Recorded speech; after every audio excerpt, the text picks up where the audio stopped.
सो 1960s में Werner arbor जो कि एक माइक्रोबायोलॉजिस्ट हैं, he was working with bacteria and bacteriophages.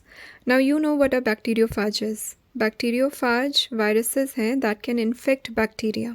Arbor जब स्टडी कर रहे थे बैक्टीरिया और बैक्टीरियोफाजेस को, he was studying some bacteriophages that were unable to infect some bacterial strains. जब इस चीज़ को उन्होंने क्लोजली ऑब्जर्व किया, ही फाउंड आउट कि बैक्टीरियोफाज का जो डीएनए है that was cut into pieces.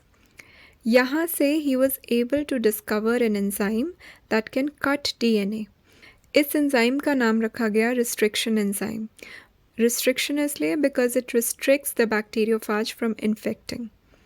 इसके अलावा उन्होंने कहा कि बैक्टीरिया एक दूसरा एंजाइम भी प्रोड्यूस करता है जो कि बैक्टीरियल डीएनए को मॉडिफाई करने का काम करता है. और वो मॉडिफिकेशन कैसे होती है? By adding methyl group to the bacterial DNA. इससे क्या होता है कि जो रिस्ट्रिक्शन एंजाइम है it will only cut the foreign DNA and will not cut the bacterial DNA. So Arber was the one who discovered these enzymes, but Smith was the one who isolated this enzyme from a bacteria. और इसके बारे में NCERT में दिया हुआ है that HIND2 is the name of the restriction enzyme.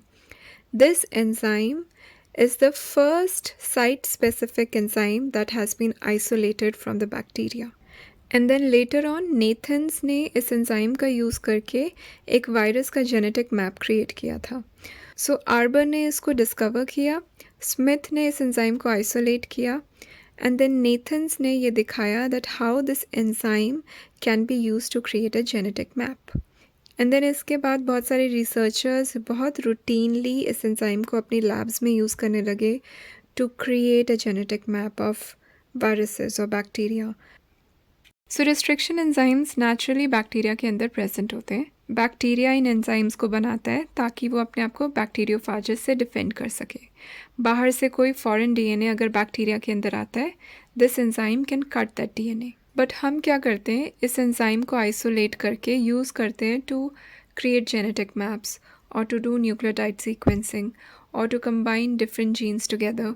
So restriction enzyme biotechnology में बहुत इंपॉर्टेंट टूल है.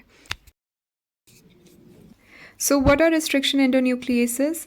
ये एंजाइम्स होते हैं, जैसे प्रोटीएस होता है, लाइगेस होता है, वैसे ही न्यूक्लियसेस होते हैं.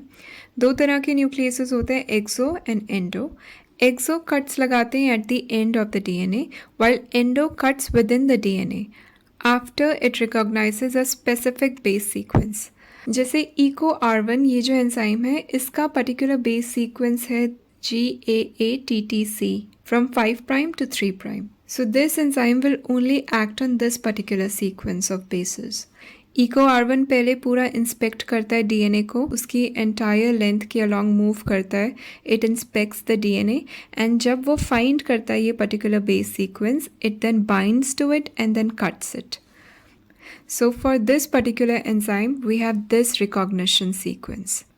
And because it is a double-stranded DNA, ये दोनों strands में कट लगाता है and it cuts the strand at the exact same place, G and A के बीच में. ऐसे ही दूसरा restriction enzyme है HIND2. This particular enzyme works on this particular base sequence. इसका भी मैकेनिज्म सेम होगा, इंस्पेक्ट करेगा, जैसे ही फाइंड करेगा, बाइंड करके कट करेगा. पर इन दोनों में जिस तरह से कटिंग होती है डीएनए की, दैट इज़ डिफरेंट. एक जो कट लगा रहा है that is at the centre और दूसरा एंजाइम कट लगाता है away from the centre.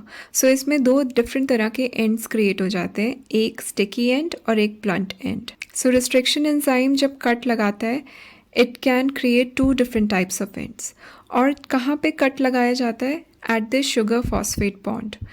DNA में बहुत सारे बॉन्ड्स होते हैं, हाइड्रोजन बॉन्ड होता है, ग्लाइकोसिडिक बॉन्ड होता है, फॉस्फोडाइएस्टर बॉन्ड होता है. Restriction enzyme cuts the ester bond, the bond between the sugar and the phosphate, जो कि बैकबोन बनाता है डीएनए का.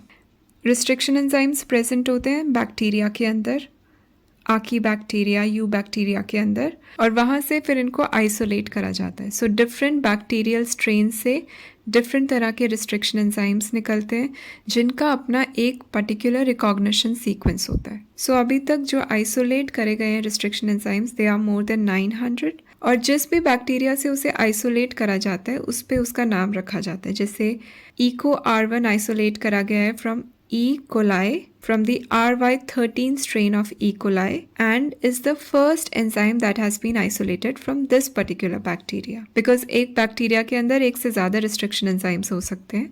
So this is the first one that has been isolated from this particular bacteria. So the first three letters will denote the bacteria. The next letter would denote the strain or the serotype of that bacteria.